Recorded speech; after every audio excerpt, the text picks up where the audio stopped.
everyone, I hope this video finds you all safe and in good health. I want to welcome you back for another episode of Brand Basics, where today we're going to be talking about a Japanese legend and a fashion icon, Issey Miyake. So the brand is by the designer Miyake Kazumaru, and he is 82 years old, born in 1938, and hails from Hiroshima, Japan. He survived the Hiroshima bombing of 1945, although he lives to this day with a limp because of the bombings. His mother also died several years after from radiation exposure, and is a part of his history that he often does not look back on. It is a piece of him and motivates him to continue looking forward in terms of what he does not only in fashion, but how he lives his life. In 1964, he graduated with a degree in graphic design from the Tama Arts University in Tokyo, but knew that he wanted to pursue something in fashion. So in 1965, he moved to Paris and studied at a renowned school for tailoring and dressmaking. From 1966 to 1977, he worked with several legendary fashion designers of the time: Hubert de Givenchy, Guy Laroche, and Geoffrey Beene. And it was after these experiences that he knew he didn't want to design for the Audrey Hepburns of the world.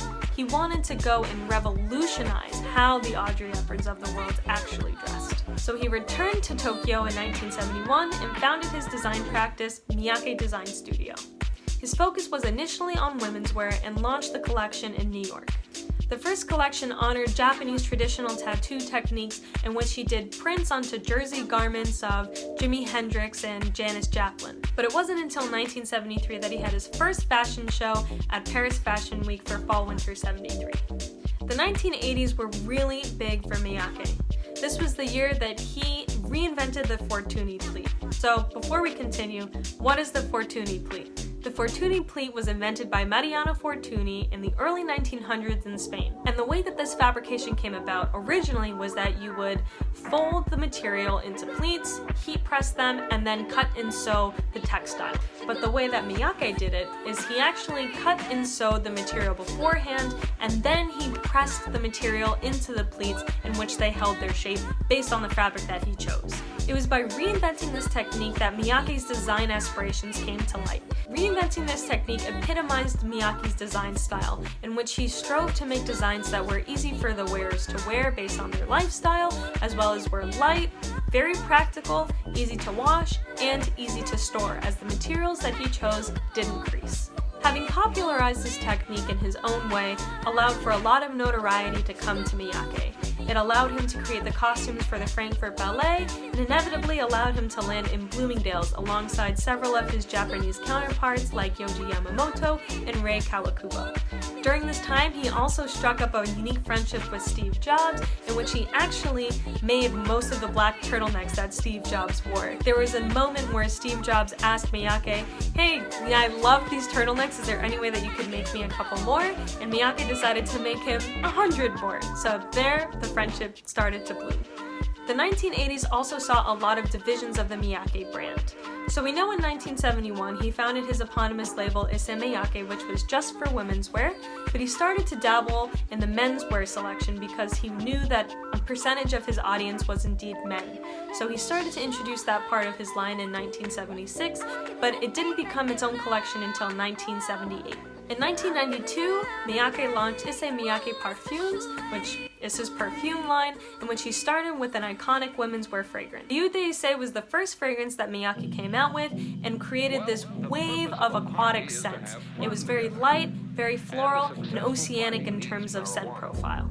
This was a first within the industry and ended up causing a slew of fragrances to be created around this very aquatic light scent. The bottle for this fragrance was actually designed by Miyake as well.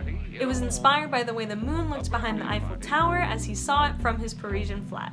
In 1994, he launched his first menswear fragrance and carried that through up until 2007, in which the perfume line saw a bit of a pivot.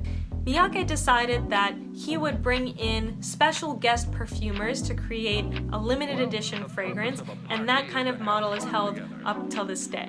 And this was a great model not only in terms of creativity, but with business as well. Because when you get a unique creator to come in and collaborate with you on something as special as a fragrance, then allow it to only be produced in a very limited quantity, you're creating a lot of demand over a very small amount of supply, which allows you to not only increase the amount of hype around your product, but it also causes the product to sell out very quickly. This is a model that has been translated into streetwear, but we'll get into that another time. The spring-summer of 1994 was a big year for the pleat that Miyake reinvented, as it was the invention of his Pleats Please by Issey Miyake line. This was also the year that his new invention of the pleat became patented. Several years later, a large accomplishment also came about. This was the creation of his APOC line, and this is an acronym that stands for a piece of cloth. He founded this with his accomplice Dai Fujiwara and strove to break down the design process all the way back to the making of the fibers that go into the textile. Their goal was to heavily invest their time and resources into the research and development portion of how to even create clothing before even making any clothing. Again, going back to material selection and thinking about more philosophically, what is design, what is a piece of cloth, and how can we use that to send a different message about what clothing can be. In 2000, under the Pleats Please line, Miyake introduced the Bao Bao, which is a type of bag that is constructed based on triangle. It's an innovative concept in that he uses the versatility of the shape to create infinite number of ways that it can take form. And the line Bao Bao Issey Miyake came into its own for fall-winter of 2010. Also in the year 2000, Hat was launched. This is capital H, lowercase a, capital T. This line was launched by Makiko Minagawa, who is the formal textile designer for Miyake, and was focused on incorporating all of the design elements of the Issey Miyake brand, but adding a handcrafted component to it as well. The year 2000 also saw the launch of Mi Issey Miyake. This was a line that only produced one item, a t-shirt. And not only was it just a t-shirt, it was one sized t-shirt. It was produced out of an elastic material that could fit all types of wearers and came in a myriad of different finishes and colors. The final product was a gorgeous garment that came delivered to your doorstep in a plastic tube. A year later, in 2001, Issey Miyake launched Issey Miyake watches, and in 2004 launched Issey Miyake Fete. This was a women's wear line that was devoted to the addition of new colors and technical ways of recreating the Pleats Please line. 2007 was another milestone year for Miyake as he founded the Reality Lab. This was an 11-member team with a mix of both veteran designers as well as novice apprentices to come together and challenge the ideas of notions that were widely accepted, creating new inventions of common items. The first project that they produced was in 2010 and was the 1325 Issey Miyake collection. This presents pieces as a 2D geometrical design made out of polyethylene, natural fibers, and dyes. And the name itself stands for something much more.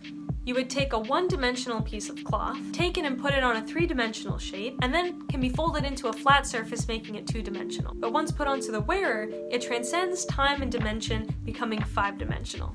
The next project that the studio took on was INEI Issey Miyake. This became a lighting brand using non-woven fabrics that came from upcycled PET bottles. In 2015, he launched Issey Miyake eyewear, and in 2016, he launched En Plus Issey Miyake. This was a conceptual clothing line for contemporary men using the iconic pleats technique. But Miyake is not quick to take all the credit. Instead, he recognizes that the ideas only come to light after collaborating with a unique team as well as fantastic collaborators. He's worked with Irving Penn, who is an iconic photographer for Vogue, and has worked with him since 1986. This business relationship turned into a really strong friendship, as Penn and Miyake both had the same understanding of what his clothing was meant to achieve. Miyake made the clothing, and Penn made the designs to carry the story through in a visual representation.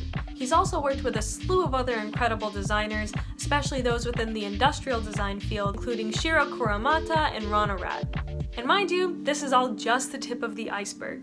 I'm more than happy to send along reference links for you guys to continue to check out and learn more about the Issey Miyake brands, as well as who Miyake is as a person. Just go ahead and send me a DM or write a comment down below, and I'll be sure to send those resources over to you guys. I hope you guys enjoyed that very top level dive into Issey Miyake, and look forward to seeing you back here next time for another Brand Basic video. Stay well.